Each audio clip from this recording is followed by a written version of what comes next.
We all know someone who drives us crazy at work, whether they have an annoying habit, an odd behavior, or a different way of communicating. A new book breaks down your coworkers by generation in order to better understand where they're coming from. It's called Why I Find You Irritating, Larry. Navigating Generational Friction at Work. Author Chris DeSantis is an organizational behavior consultant. He joins us now. Good morning. Good morning. Good morning, Robin. Good morning. So Good morning, Larry. it is interesting that you break this down into generations because we're used to, is it because the way we were raised, the way our parents raised us? Yes. In fact, that's the essence of all of this. It's the narrative of your life that makes you unique. And we're part of a group. So you're part of a group. Right. And as that group, you sort of had common experiences that you shared with other members of that group and that you carry that through your life. And that becomes independent of the next group that follows. But it always seemed throughout time that when the boss said do X, you just do X. Yes. So why has this suddenly become complicated? And we have to think about, well, what did you mean by that? And Yeah, that's such an interesting question because it's complex. But remember, when the boss used to say X, you had a promise of a career there. You remember? There was a promise. Its loyalty was saying, look, if I work hard enough, I'm guaranteed a job for life. In this world, we're transactional. So you don't have a guarantee. So now you start to say, well, why am I doing this for you? And what do I get for it? We become more transactional. So the character, like Larry and I are both Gen X. Yes, so you're most are you interesting. saying that different generations don't understand each other? Because Larry and I drive each other nuts. We work together fine, but I mean, it's like, so is there stuff, it's just between generations or within? You're distinguishing between the generational experience and the personality that you're dealing with, right? Yes, Right? yes, I think you've hit on it. Yes, I think so. I'll tell you what's interesting about your generation, because I think you're my favorite generation. Gen X is really the most independent of us. You know, you've been raised sort of self-sufficiently. You expect that. It's because our parents didn't care. Exactly. Well, they did. They were busy. They were busy. And you, sure. Right. But you just figured it out. Yeah. You always figured, and this is why you find most people needy. You know what I'm saying? Yeah. Oh, yeah. You think everyone's so needy. Wow, Right. why can't they just figure this out? Right. That makes you very different, but also it made you lonely in retrospect. You see what I'm saying? In retrospect. So that's why you pay so much attention to your kids today. Interesting. That's why. So if someone from a different generation, you know, it's everyone's like, oh, the Millennials, oh, Gen Z. What are the characteristics of those younger generations that employers now have to realize or they have to realize about their employers? Well, think of it this way. As parents, you raised your kids in dialogue.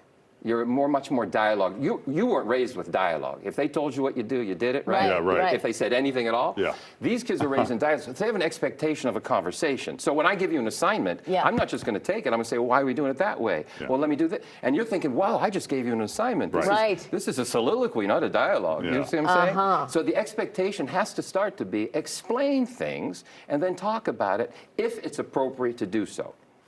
All right, so is that millennials or Gen Z? How is Gen Z different? I think, well, they're both children of dialogue. What's interesting about the dialogue model used on Gen Z is more of a Socratic model. They use more questions with the kids. So is that something you want to do? So the kid has some autonomy around the decision, which makes them more difficult as they get older because they think they own all decisions.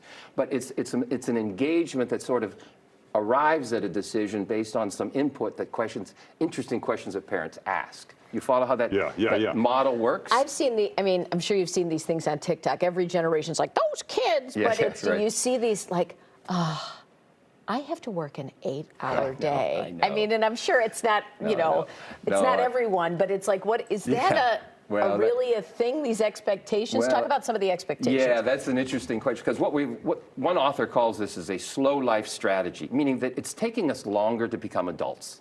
It's just taking us longer, right? Right. So in a slow life strategy, the kids you might hire right out of school never have worked before, where you have worked in part-time jobs, true. right? That's and true. so now you expect them to be you when they've never had the experience of accommodating being you. They just have to be you in the moment.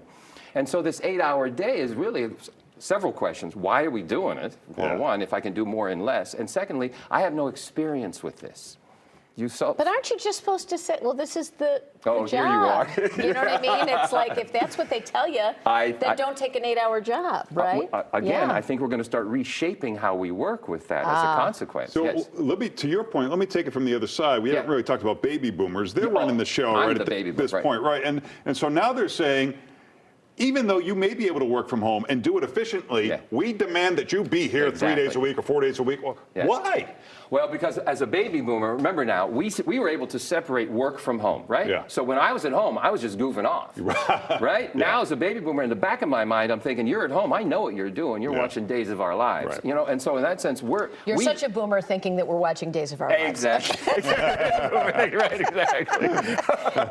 It is a funny and an interesting conversation. You can check out more on Chris's website and listen to his podcast, Cubicle Confidential. Chris, nice to meet you. It's a pleasure. Oh my gosh, thank you very much. Thanks I'm for thrilled to coming be in. here.